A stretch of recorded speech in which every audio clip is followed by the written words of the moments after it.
오늘 우리가 함께 보실 하나님 말씀은 출애굽기 20장 7절 말씀입니다. 구약성경 112페이지 전으로 있습니다.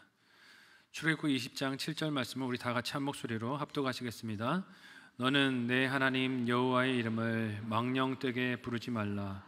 여호와는 그의 이름을 망령되게 부르는 자를 죄 없다 하지 아니하리라. 아멘. 함께 읽은 본문의 말씀을 가지고 거룩한 하나님의 이름 10계명 세 번째 시간으로 말씀 나누도록 하겠습니다. 오늘 설교는 퀴즈로 시작하려고 합니다. 여러분 이 이야기를 듣고 이 단어가 무엇인지 한번 맞춰보시죠. 상대방의 이름을 높여 부르는 표현으로 그 속에 존경의 마음, 의미를 담아 사용하는 말입니다. 편지나 대화에서 상대 이름을 직접적으로 부르지 않고 성과 이름 사이에 자를 집어넣어서 그렇게 공손함을 표하는 말이기도 합니다. 무슨 말일까요?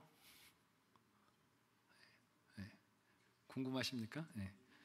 조남 혹은 함자라고 우리가 부르는 말을 이렇게 정의 내리고 있습니다. 요즘 잘 듣지 않는 말이다 라고 이렇게 또 얘기하는 우리 부목사님 한 분도 있으셨어요. 그래서 생각 안 하고 있었는데 목사님이 일부 예배 때 언급해 주셔서 다시 이 말이 기억이 났습니다 하기도 하시더라고요. 그래서 우리는 부모님이나 은사님 그들에 대한 공경의 마음을 나타내고 표현할 때 이를 써서 함부로 그 이름을 부르지 않고 조남, 함자 그리고 중간에 자자를 넣어서 그 높이는 마음을 달리 표현합니다. 집에서 이런 예절과 매너를 아직 잘 모르는 딸이 친근하게 저를 부르는 게 뭐라고 부를까요? 원택진 아빠 아니면 원택이 아빠 뭐 이렇게도 부르고요. 엄마한테도 김현주 엄마 뭐 이렇게도 불러요. 어릴 때 딸에게 이렇게 가르쳤어요. 아빠 이름은 원택진, 엄마 이름은 김현주. 이거 왜 가르쳤을까요? 혹시나 길 잊어버리면 엄마 아빠 놓치게 되면 아빠가 누군지 엄마가 누군지 주변에 알려주라고 이 이름을 알려줬는데 이게 이제 이름을 알았다고 막 부르는 거예요. 원택진 아빠 뭐 이러고 불러요. 그러면 아내는 그런 딸을 나무라면서 훈육을 하기도 합니다. 이렇게 훈육해요. 아빠 이름 그렇게 함부로 부르는 거 아니야. 아빠 이름 그렇게 막 부르는 거 아니야. 특별히 교회 갔을 땐 그러지 마라. 교회 갔을 땐 그러지 마라. 그러고 주의를 줍니다. 엄마가 이렇게 한 소리를 하면 저희 딸은 아직 이유를 알까요? 모를까요? 모르죠. 부르라고 이름 가르쳐 줄 때는 언제고 이제는 부르지 말라 그러나 좀 어리둥절하는 것 같습니다. 당황하는 기색이 역력해요. 어릴 때는 몰라서 그럴 수 있죠. 그래서 귀엽기도 하고 재미있게 이걸 또 일화로 사용해서 이야기를 나누기도 합니다. 하지만 좀 잘하면 이제 어떻게 돼야 됩니까? 달라져야 되죠. 부모님의 이름 어떻게 대하는지 생각이 달라지고 마음이 달라져야 합니다. 분별하는 능력이 생겼음에도 불구하고 엄마 아빠의 이름을 그렇게 함부로 불러댄다면 뭐가 필요할까요? 적절한 양육이 필요하겠죠. 그죠? 적절하게 양육을 해야 될 겁니다. 왜냐하면 이름 자체가 공경의 대상이 되기도 하기 때문입니다. 이렇게 어린 자녀들 혹은 다음 세대를 훈육하고 예절을 가르칠 때 부모의 이름이나 혹은 공경의 대상이 되는 분들의 이름을 함부로 부르지 않게 우리가 주의를 시킵니다. 그러나 정작 우리 자신은 하나님의 이름을 함부로 부르거나 자기 이익이나 목적을 위해서 사용하려 들거나 가볍게 대하지 않습니까? 누군가의 이름을 부른다는 것은 서로에게 의미 있는 관계로 연결이 되었음을 뜻하는 거예요. 그래서 이름이 가진 의미에 대해서 생각하다 보니 한국의 시인 김춘수라는 시인이 생각이 났어요. 김춘수라는 시인이 쓴 시 중에 하나가 꽃이라는 시가 있는데 아십니까 여러분? 여기 한 대목이 이래요. 내가 그의 이름을 불러주었을 때 그는 나에게로 와서 꽃이 되었다. 누가 나에게 이름을 불러주었을 때 그가 나에게는 꽃이 되었다. 이름을 안다는 것, 불러준다는 것 이런 의미가 있다는 것이죠. 그 관계 속에 연결되어 있는 존재로 살아가는 것은 거기에 맞는 예절과 합당한 모습이 있어야 합니다. 그래서 하나님은 택하신 백성들을 구원하시고 약속의 땅으로 인도하여 가시면서 그 합당한 모습이 무엇인지를 십계명을 통해 하나하나 지금 말씀해 주고 계세요. 그 중에서 오늘은 세 번째 계명으로 주신 하나님의 이름, 그 거룩하심에 합당하게 반응하는 성도의 신앙과 삶이 어떻게 나타나야 되는가, 오늘 말씀을 통해 두 가지로 생각하고 우리의 삶과 신앙생활에 적용이 되기를 예수님의 이름으로 소원하고 축복합니다. 첫 번째로, 하나님의 이름은 그 자체로 사랑의 선물인 것을 우리가 기억해야 합니다. 함께 읽은 본문은 하나님의 이름을 어떤 태도와 마음으로 불러야 하는가에 대한 계명을 말하고 있지만, 이 계명 자체를 살펴보기에 앞서서 먼저 생각할 게 있습니다. 그것은 하나님께서 자신의 이름을 말씀하신 일 자체가 택하신 백성에게 가지는 뜻과 의미를 생각해 봐야 한다는 거예요. 지난주에 이 계명인 우상 숭배 금지의 말씀을 통해 살폈지만, 하나님은 사람이 자기 생각과 틀 속에 하나님을 가둘 수 없다라고 하셨습니다. 그것이 외적으로 드러나는 것이 형상을 만들고 절하고 섬기는 우상이기 때문에 우상을 만들지 말라고 하셨어요. 하나님은 사람의 생각이나 기대, 예측대로 움직이거나 갇혀 계실 수 있는 분이 아니시기 때문입니다. 그래서 하나님은 우상으로 형상을 만들어 소유해서 자기 뜻대로 이리저리 끌고 다니려는 사람의 욕심을 주의하라 하시며, 우상은 절대로 만들지 말라고 하셨어요. 그런 하나님을 깊이 생각해 보면 사실 하나님은 이름이 있으실 수 있는 분이 아니십니다. 이유가 무엇입니까? 모든 세상에 있는 피조물들의 이름은 누가 붙여주셨어요? 창조주이신 하나님이 붙이시고 사람에게 사명을 주셔서 그 이름을 붙이게 하셨습니다. 그래서 이름이 있는 것들은 그렇게 부를 수 있는 한정된 특징들이 있어요. 하지만 하나님은 그런 한정함이 없으십니다. 무한하신 분이세요. 이를 천지를 창조하시면서 존재하는 것들에게 하나님이 이름을 붙이시고 사람에게도 이 일을 시키셨던 하나님의 일하심에서 알 수 있습니다. 우리 창세기 2장 18절에서 19절 말씀을 우리 같이 한 목소리로 읽어보도록 하겠습니다. 같이 읽습니다. 시작. 여호와 하나님이 이르시되 사람이 혼자 사는 것이 좋지 아니하니 내가 그를 위하여 돕는 배필을 지으리라 하시니라. 여호와 하나님이 흙으로 각종 들짐승과 공중의 각종 새를 지으시고 아담이 무엇이라고 부르나 보시려고 그것들을 그에게로 이끌어 가시니 아담이 각 생물을 부르는 것이 곧 그 이름이 되었더라. 아멘. 하나님께서 피조물들을 창조하셨을 때 이름을 붙이는 일을 하시다가 그 역할을 이제는 사람에게도 주셨어요. 그래서 아담이 그 역할을 이어받아 세상에 존재하는 것들에 이름을 붙였습니다. 그러니 이름은 세상의 시간과 공간 안에 한정되어 존재하는 것들에만 붙일 수 있는 것이에요. 그렇지만 그것들을 초월해 계시는 하나님은 사실 논리적으로 생각하면 이름을 붙일 수 있습니까? 없습니까? 없다는 거예요. 하나님은 이름을 붙일 수가 없는 분이세요. 이름으로 정의될 수 있는 분, 규정될 수 있는 분이 아닙니다. 그래서 하나님은 이스라엘 백성들의 과거 조상이었던 야곱이 하나님의 이름을 물었을 때 그 답을 해주지 않기도 하셨습니다. 창세기 32장 29절의 말씀을 우리 같이 한 목소리로 읽어보겠습니다. 함께 읽습니다. 시작. 야곱이 청하여 이르되 당신의 이름을 알려주소서. 그 사람이 이르되 어찌하여 내 이름을 묻느냐 하고 거기서 야곱에게 축복한지라. 아멘. 이름을 알려주셨습니까? 안 알려주셨습니까? 알려주지 않으셨어요. 어찌하여 묻느냐 하고 축복은 하셨지만 이름은 알려주지 않으셨습니다. 밤새도록 약복강에서 두려운 순간을 앞두고 형 에서를 만나기 전에 씨름하며 기도했던 야곱은 그가 씨름한 대상이 하나님인 것을 직감적으로 알았어요. 그래서 이름을 물었지만 하나님은 이름을 알려주지 않으십니다. 피조물이 어찌 창조주 하나님을 자기 언어와 생각 속에 담을 수가 있겠습니까? 안 된다는 것이에요. 그런데 놀라운 것은 하나님께서 스스로 그의 이름을 나타내셔서 사람으로 부를 수 있도록 허용해 주시고 허락해 주신다는 것입니다.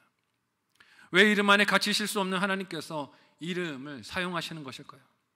사랑하는 그 백성이자 자녀와 관계를 이루기 위해서 그 이름을 불리기를 허용해 주신다는 것입니다. 그래서 하나님이 자기 이름을 어떻게 이스라엘 백성들에게 알려주십니까? 함께 출애굽기 3장 13절에서 15절 말씀을 한 목소리로 읽어보겠습니다. 같이 읽습니다. 시작. 모세가 하나님께 아뢰되 내가 이스라엘 자손에게 가서 이르기를 너희의 조상의 하나님이 나를 너희에게 보내셨다 하면 그들이 내게 묻기를 그의 이름이 무엇이냐 하리니 내가 무엇이라고 그들에게 말하리이까? 하나님이 모세에게 이르시되 나는 스스로 있는 자이니라. 또 이르시되 너는 이스라엘 자손에게 이같이 이르기를 스스로 있는 자가 나를 너희에게 보내셨다 하라. 하나님이 또 모세에게 이르시되 너는 이스라엘 자손에게 이같이 이르기를 너희 조상의 하나님 여호와 곧 아브라함의 하나님 이삭의 하나님 야곱의 하나님께서 나를 너희에게 보내셨다 하라. 이는 나의 영원한 이름이요 대대로 기억할 나의 칭호니라. 아멘. 하나님이 이름을 어떻게 하십니까? 일러주세요. 나의 칭호가 여호와 스스로 존재하는 자다라고 말씀해 주십니다. 함께 읽은 본문은 모세가 하나님의 말씀을 따라 애굽에서 노예로 종살이하고 있던 그의 동족들에게 찾아가 하나님이 당신들을 끌어내라고 하셨습니다 라고 전할 때 분명히 우리 동족들이 물어볼 텐데 누가 너에게 그 사명을 줬느냐? 제가 그 이름을 뭐라고 해야 될까요? 할 때 이렇게 대답하라고 일러주신 것이에요. 한글 성경의 번역은 나는 스스로 있는 자다라고 되어 있고 영어 성경은 I am that I am 이라고 되어 있습니다. 한글 성경이 나는 스스로 있는 자다라니까 명확한 것 같지만 사실은 나는 나다라는 뜻이에요. 여러분 이게 무슨 말인지 아시겠습니까? 나는 나야. 내가 누군지 어디다 담으려고 하지만 나는 그냥 나야 라고 말씀하세요. 하나님께서 자신의 이 이름을 주신 목적이 무엇입니까? 인간이 한정할 수 있는 지식이나 이해력으로 정의하려 들지 말라는 것이에요. 온 세상을 만드시고 이름을 가지게 하신 하나님께서 사람에게 자기 이름을 이렇게 알게 하신 것은 성육신의 사랑과 은혜로 다가오신 예수님처럼 사람을 위해서 낮아지시고 불릴 수 있도록 이름을 주시고 허용해 주시는 사랑입니다. 스스로 존재하시는 분 되신 하나님으로 자기 이름을 알리시는 것은 인간이 그 언어로 말할 수 없고 인간이 익숙한 이름을 통해 불릴 수 없는 존재이신 하나님을 그래도 알 수 있도록 은혜를 허락해 주신 거예요. 또한 이는 다른 신들이 인간의 욕심이나 상상력으로 만들어낸 존재와 다른 것을 이렇게 말씀해 주시는 거예요. 다른 신들은 사람들이 원하는 대로 이름을 붙여서 부르지만 하나님은 그렇게 불릴 수 있는 분이 아니라는 것이에요. 이렇게 인간이 이해할 수도 말로 표현도 할 수 없는 하나님께서 자기 이름을 굳이 표현해서 나타내 주시는 이유가 무엇입니까? 서로 사랑하자고. 내가 너희를 사랑으로 택하여 불렀다고.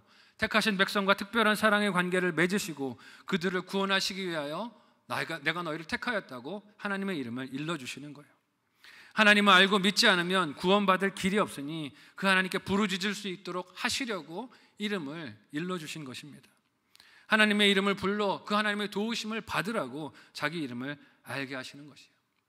이 하나님의 사랑과 마음을 안다면 어떻게 이 하나님의 이름을 가볍게 대할 수 있겠습니까? 하나님께서는 이스라엘 백성들이 금으로 송아지 우상을 만들고 이를 숭배하는 죄를 범하였을 때에도 그들을 용서하시면서 이 그들을 용서하시는 하나님이 어떤 하나님인가 하는 것을 하나님의 이름으로 드러내 보이셨어요. 그리고 이를 믿음으로 나올 때 용서함을 받는 은혜를 나타내십니다. 함께 출애굽기 34장 5절에서 7절까지의 말씀을 같이 한 목소리로 읽어보도록 하겠습니다. 같이 읽습니다. 시작. 여호와께서 구름 가운데 강림하사 그와 함께 거기 서서 여호와의 이름을 선포하실세 여호와께서 그의 앞으로 지나시며 선포하시되 여호와라 여호와라 자비롭고 은혜롭고 노하기를 더디하고 인자와 진실이 많은 하나님이라 인자를 천대까지 베풀며 악과 과실과 죄를 용서하리라.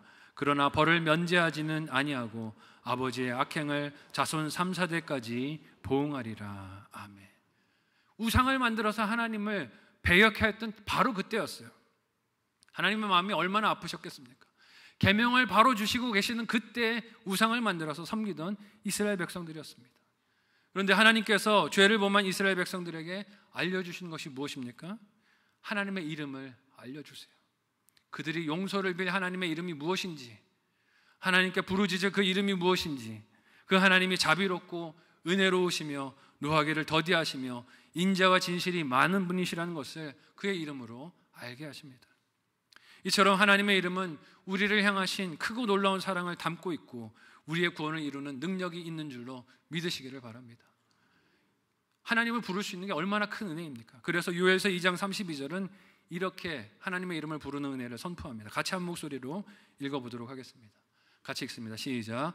누구든지 여호와의 이름을 부르는 자는 구원을 얻으리니 이는 나 여호와의 말대로 시온산과 예루살렘에서 피할 자가 있을 것이며 남은 자 중에 나 여호와의 부름을 받을 자가 있을 것임이니라. 아멘.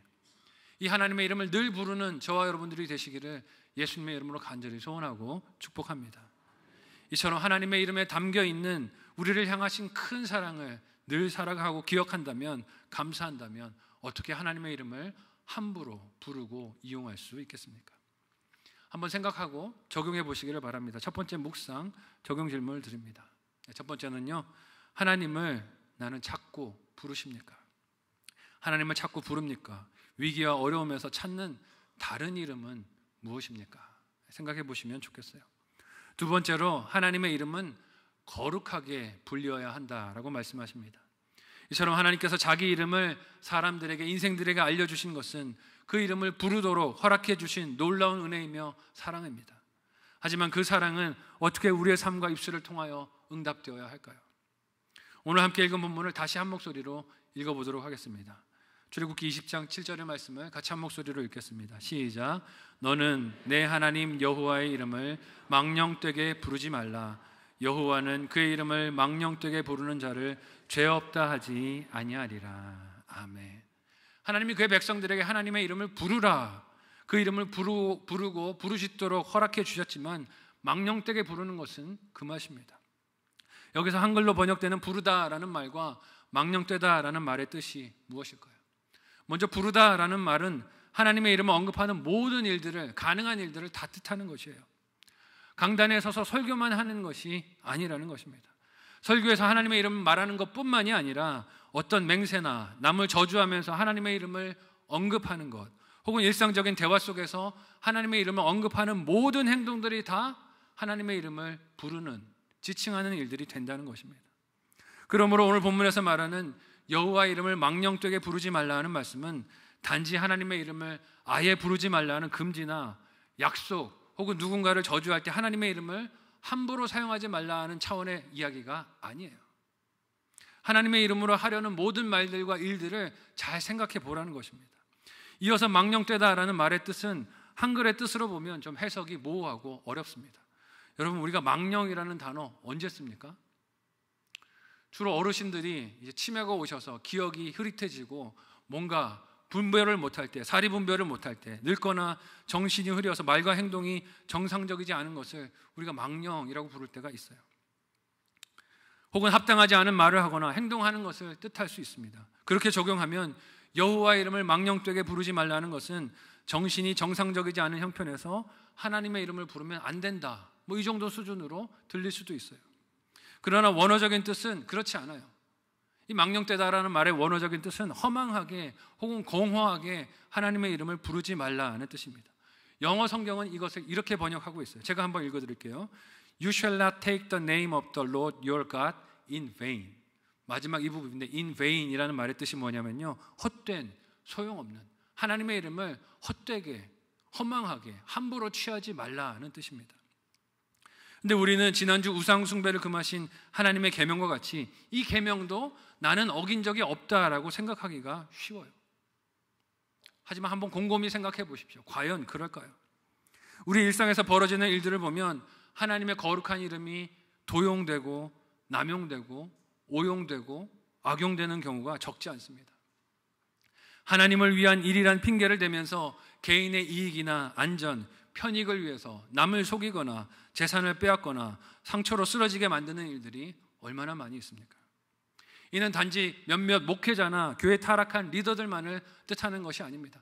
하나님을 위한 일입니다 하면서 개인적인 이익을 취하는 것도 큰 문제지만 우리의 가까운 일상에서도 이런 문제들이 많이 있어요.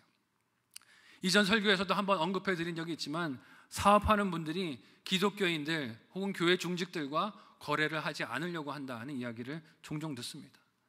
제가 교회 장로입니다, 교회 안수 집사입니다, 혹은 집사입니다, 권사입니다 하면 계약을 하려다가도 다시 생각해 보겠습니다. 원래 더 합시다 이래야 되는 거 아닙니까? 그런데 그러지 맙시다 한다는 거예요. 꺼려 한다는 이야기를 듣습니다. 이유가 무엇인지 아십니까? 자신이 교회 직분자인 것을 내세워서 장담하면서 오히려 대금 결제가 늦어진다는 거예요. 오히려 거래에 손해를 보게 만들고 계약을 위반하는 경우가 많다는 겁니다. 그러면서 저 교회 다니는 사람이에요, 저 장로예요, 집사예요 말한다는 것이죠. 반드시 약속을 지킬 것이라고 교회를 내밀어서 장담을 하는데 막상 실질적으로 계약을 하고 일을 진행하면 깨지는 경우가 많다는 것입니다. 사업장의 이름을 하나님과 관련해서 짓고 만나는 사람들에게 자기 신앙을 내세우며 정직하고 성실하게 사업할 것처럼 포장하여 말을 하는데 뒤로는 거짓을 행하고 탈세를 행하고 남에게 해를 끼치는 일들을 하는 것, 무엇과 연관이 되어 있습니까? 하나님의 이름을 공허하게 이용하는 것입니다. 또한 많은 것들을 기도로 부르짖고 간구하지만 하나님께서 기뻐하시지 않을 것들을 구하며 예수님의 이름으로 기도하는 것은 어떻습니까? 우리는 열정적으로 하나님께 필요한 것들을 구합니다. 나의 건강을 위해서, 물질적인 필요를 위해서, 자녀들의 진학과 취업을 위해서, 사업의 번창함을 위해서, 계획하는 일들의 성공을 놓고 하나님께 부르짖어 기도해요. 누구의 이름으로 기도합니까? 예수님의 이름으로 부르짖어 기도합니다. 예수님의 이름으로 하나님께 뜨겁게 열정적으로 아뢰요. 그런데 그 구한 것들이 다 예수님의 이름에 합당한 것들입니까? 한번 고민하고 생각해 봐야 합니다. 자녀들 기말고사 기간 되면 사실 시험 공부 열심히 하라고 그렇게 다독이고 자녀들이 공부 열심히 해서 공부한 대로 성적 나오게 해달라고 기도해야 되지 않겠습니까? 근데 우리 부모님들 어떻게 기도합니까? 찍더라도 다 맞게 해주세요. 수능 들어가기 전에 수능생들을 위한, 수험생들을 위한 기도할 때 어떻습니까? 공부 안 했어도 찍어도 다 맞아서 좋은 대학 가게 해주세요. 예수님 기뻐하실 기도일까? 하나님 기뻐하실 기도일까? 좀 생각해 봐야 됩니다. 사업을 하는데 성실하게 일하지 않았는데, 수고하지 않았는데 하나님 일하지 않았지만 그래도 이번에는 대박 터지게 도와주세요. 누구의 이름으로 기도합니까?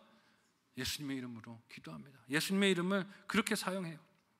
예를 들어 나와 평소 관계가 좋지 않거나 내가 못마땅하게 여기는 사람이 있다 생각해 보십시오. 그 사람이 너무 보기 싫어요. 하나님께 이렇게 기도합니다. 세상에서 좀 안 보이게 해주세요. 좀 없었으면 좋겠어요. 너무 힘들면 차라리 우리 교회에서 좀 다른 교회로 갔으면 좋겠어요. 우리 목장은 아니고 다른 목장으로 옮겨주세요. 간절히 누구의 이름으로 기도합니까? 마음 아프지만 예수님의 이름으로 그렇게 기도합니다. 그런 기도를 하나님께서 기쁨으로 응답해 주실 수 있을까요?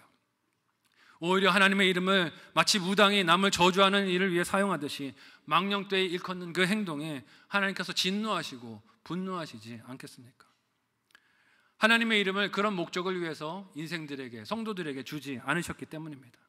하나님의 이름을 속이려는 목적으로 이용하는 이들도 있습니다. 이런 일들을 자칭 선지자라고 주장하는 자들이 했을 때 하나님은 진노하셨습니다. 지난 5월에 함께 묵상했던 예레미야 말씀에서 하나님은 바벨론 포로로 끌려갔던 이스라엘 백성들에게 이렇게 말씀하셨어요. 70년 동안 잘 묶여 있어라. 거기서 포로 생활 잘 끝내고 나면 하나님의 때에 너희를 다시 돌아오게 할 것이다 말씀을 하셨어요. 그런데 그 땅에도 거짓된 선지자들이 있었어요. 그래서 거짓된 희망과 회복을 말하는 거짓 선지자들이 예레미야의 예언이 거짓이다라고 했습니다. 그런 거짓 희망과 회복을 말하는 거짓 선지자들에게 하나님이 하신 경고의 말씀이 예레미야서 29장 8절에서 9절에 나옵니다. 우리 같이 한 목소리로 읽어보도록 하겠습니다. 같이 읽습니다. 시작. 만군의 여호와 이스라엘의 하나님께서 이와 같이 말씀하시니라. 너희 중에 있는 선지자들에게와 점쟁이에게 미혹되지 말며 너희가 꾼 꿈도 고지 듣지 말라. 내가 그들을 보내지 아니하였어도 그들이 내 이름으로 거짓을 예언함이라. 여호와의 말씀이니라. 아멘. 누구의 이름으로 거짓을 예언했다고요? 여호와 하나님의 이름으로 거짓을 예언하였느니라 합니다. 왜 거짓으로 이렇게 예언을 했을까요? 얻을 이익이 있기 때문입니다. 그렇게 예언을 하면 사람들이 좋아하면서 복채를 주고 돈을 주고 헌금을 주고 이름을 높여주고 명성을 높여줬기 때문에 그렇게 한 것이에요. 오늘날 우리 가까이에도 이런 일들이 있지 않습니까? 저희 가정도 그런 일을 겪었던 가정이기도 해요. 과거 저희 아버지께서 투병하며 어려운 형편으로 힘들어 하셨을 때 친척분의 소개로 기도 많이 하시는 권사님 한 분을 저희 집에 신방으로 초청을 했어요. 기도를 받은 기억이 있습니다. 그런데 그렇게 어리지는 않았어요. 제가 고등학생 때였는데 이 오신 권사님의 얼굴이 얼마나 무서웠는지 몰라요. 기도 많이 하신다는데 그럼 제 생각에는 기도 많이 하면 얼굴이 좀 온화해야 될 것 같은데 기도를 많이 하는데 왜 이렇게 얼굴이 무서운 거예요? 너무 무섭게 생겼어요. 기도를 많이 하셔서 병도 고치고 앞날에 대한 예언도 하시고 방언도 하시고 통변도 하시고 영서라는 것도 쓰신다고 하는데 얼굴은 온화함과 거리가 멀어 보였어요. 하나씩 불러서 다 기도 받으라고. 그래서 저는 안 아픈데요. 일로 와, 너도 기도 받아야 돼. 아픈 데 있을 거야. 그리고 눕혀놓고 기도를 하시는 거예요. 배를 누르면서 기도를 합니다. 꽉꽉 누르면서 아프지? 그렇게 누르면 안 아픈 사람도 아프겠어요. 아파요. 막 배가 아픈 거예요. 아프다고 그러니까 너 방광이 안 좋아. 기도 받아야 돼. 막 꽉꽉 눌러가면서 기도를 하는 거죠. 저희 가정이 힘든 사정을 들은 그 권사님은 걸걸한 목소리로 또 방언으로 기도를 하는데, 방언으로 기도하니 무슨 소린지 알 리가 있습니까? 없습니까? 없죠. 그냥 무섭기만 한 거예요. 하나님 고쳐만 주세요. 우리 집안 낫게만 해주세요. 우리 아버지 병만 낫게 해주세요. 그리고 기도하는 거죠. 내용은 몰라도 신비한 능력이 나올 것 같았습니다. 아버지의 머리에 손 얹어 기도하고 온 가족들의 머리에 손 얹어 기도하고 기도를 한참 드린 그 권사님은 마지막에 누구의 이름으로 기도할까요? 예수님의 이름으로 기도합니다. 그리고 끝났으면 좋았을 텐데 끝나고 뭘 요구할까요? 헌금 주세요. 네. 기도 받았으니 헌금 주세요. 헌금을 요구합니다. 그리고 나중에 알게 된 사실이지만 헌금을 요구한 것은 빙산의 일각이었고, 그분의 친척이 하고 있었던 사업장을 저희 부모님에게 전가해서 떠넘겼어요. 잘 안 되던 사업장이었는데 저희 아버지 어머니가 아픈 것이 하나님의 뜻이 이 사업장 받으라는 뜻이 있으니까 그 사업장 받아서 경영하라는 것이에요.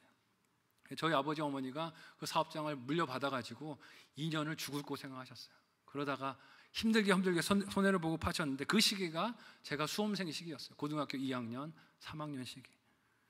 저희 가족이 너무 힘들고 피폐한 삶을 보냈습니다. 근데 여러분, 이 욕심과 속임에 무엇이 이용되었습니까? 하나님의 이름, 여호와의 이름이, 그 거룩하신 이름이 이용되었어요. 우리의 입술에서, 삶에서, 관계에서, 일상에서 하나님의 이름이 이렇게 불리워지고 있는 것은 아닙니까? 이것이 하나님의 이름을 망령되이 일컫는 일이 아니겠습니까?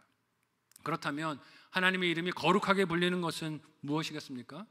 우리의 구원을 위해서, 다른 영혼의 구원을 위해서 간절하게 불리우는 그 하나님의 이름이 그 뜻대로 쓰임을 받는, 불리우는 능력의 이름이 되는 줄로 믿으시기를 바랍니다.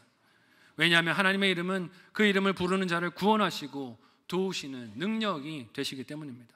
시편 124편 8절의 말씀을 같이 한 목소리로 읽어보겠습니다. 함께 읽습니다. 시작. 우리의 도움은 천지를 지으신 여호와의 이름에 있도다. 잠언 18장 10절의 말씀도 같이 읽습니다. 시작. 여호와의 이름은 견고한 망대라. 의인은 그리로 달려가서 안전함을 얻느니라. 아멘. 하나님은 우리를 구원하시고 살리기 위하여 자기의 이름을 알게 해 주셨습니다. 이 일 외에 다른 의도와 목적으로 하나님의 이름을 부르는 것은 망령되이, 즉 헛되고 공허하게 그 이름을 부르는 죄가 된다는 것을 잊지 않는 저와 여러분들이 되실 수 있기를 바랍니다. 오늘 내 입술에서 일컬어지는 하나님의 이름은 거룩히 일컬음을 받고 있습니까? 거룩히 그 이름이 여김을 받고 있습니까? 내 욕심대로 하나님의 이름을 이용하라고 유혹하는 사탄의 속임수들을 분별하여 끊을 수 있는 저와 여러분들이 되실 수 있기를 바랍니다.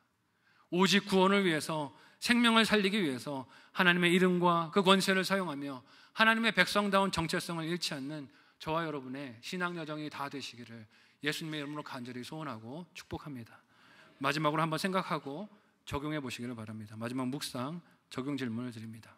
첫 번째는요, 하나님의 이름을 이익의 도구로 만들려는 유혹과 시험은 무엇입니까? 하나님의 이름을 이익의 도구로 만들려는 유혹과 시험은 무엇입니까? 예수 그리스도의 이름을 합당하게 사용하고 계십니까? 그 이름으로 나는 무엇을 구하고 있습니까? 오늘 말씀을 정리하며 구원을 위해 예수님의 이름을 사용했던 베드로와 요한의 모습을 기억해 보기를 원합니다.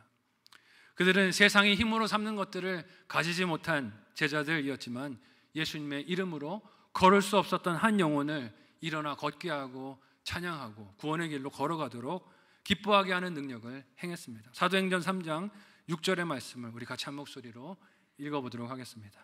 함께 읽습니다. 시작. 베드로가 이르되 은과 금은 내게 없거니와 내게 있는 이것을 내게 주노니 나사렛 예수 그리스도의 이름으로 일어나 걸으라 하고. 아멘. 저와 여러분에게도 이 이름을 주신 줄로 믿습니다. 이 이름을 어떻게 사용하고 계십니까? 이 이름에 합당한 삶을 살아가는 자녀를 하나님께서는 보기 원하십니다. 이름에 갇히실 수 없는 하나님께서 그 이름을 그 자녀들에게 허락하신 것은 택하신 백성을 사랑하여 구원하시기 위한 겸손이며 은혜이십니다. 그 이름은 헛되이 부르라고 주신 선물이 아니라 거룩하게 부르며 그 이름에 합당하게 살라고 주신 은혜의 선물입니다. 우리 신앙 여정이 그 거룩하신 하나님의 이름을 나타내는 전도의 기지들이 다 되시기를, 복의 통로들이 다 되시기를 예수님의 이름으로 간절히 소원하고 축복합니다. 아멘. 우리 말씀을 기억하며 합심하여 이 시간에 기도하도록 하겠습니다. 하나님은 이름을 주시는 사랑으로 우리를 부르시고 그 이름을 거룩히 구원을 위해 사용하도록 허락해 주셨습니다. 그러나 나는 그 이름으로 내 이익과 욕심과 만족을 이루려 하지 않습니까? 하나님의 이름에 합당한 삶을 사는 내가 될 수 있도록 하나님 나를 도와주옵소서. 성령님 나를 인도하여 주셔서 그 이름을 망령되게 일컫는 죄를 범하지 않도록 날마다 하나님의 뜻대로 말씀대로 살아가는 하나님의 자녀들 되게 도와달라고 간절한 마음으로 합심하여 함께 기도하겠습니다. 하나님 은혜를 감사합니다. 우리를 사랑하셔서 하나님의 거룩한 이름을 허락하여 주시고 하나님의 백성으로 살 수 있는 큰 영광을 우리에게 부어주셨습니다. 하나님의 이름에 걸맞는 삶을 살아가는 하나님의 자녀들 되도록 도와주시옵소서. 하나님의 이름에 합당한 삶을 살아갈 수 있도록 구원을 위하여, 하나님 영혼을 위하여 그렇게 그 이름을 사용하며 하나님의 뜻대로 주신 사명 감당하는 우리 인생이 되도록 도와주옵소서. 하나님의 이름을 내 욕심을 위하여, 사역을 위하여, 이기심을 위하여 사용하고 싶은 유혹들을, 하나님 그런 시험들을 잘 분별하게 하여 주시고 하나님 말씀대로 하나님의 이름을 거룩히 여기며 사랑하며 하나님 공경하며 그렇게 살아가는 우리 인생이 되도록 도와주시옵소서. 주님을 나의 구주로 삼고 평생을 살아가며 하나님 믿는 자의 향기를 드러내는 하나님의 귀한 백성들 자녀들 되도록 우리를 인도하여 주옵소서. 감사하며 예수님의 이름으로 기도하옵나이다. 아멘. 우리를 사랑하시고 구원하시기 위하여 하나님의 그 귀한 이름을 우리에게 알려주시고 불리게 하여 주시니 감사합니다. 하나님 우리가 그 하나님의 이름을 부르며 그 이름에 합당한 삶을 살아가도록 인도하여 주옵소서. 욕심으로 망령되이 하나님의 이름을 잘못 부르지 아니하도록 말씀으로 성령으로 날마다 우리를 깨우쳐 주시고 하나님께서 일러주시는 말씀을 따라 순종하며 살아가는 우리들 되게 도와주옵소서. 하나님 이름에 합당한 자녀로 살아가는 우리들 되게 하여 주셔서 세상이 우리를 바라볼 때 거룩한 하나님의 자녀인 것을 삶의 어떤 순간과 구석에서도 발견할 수 있도록 우리를 인도하여 주옵소서. 감사하며 예수님의 이름으로 기도하옵나이다. 아멘.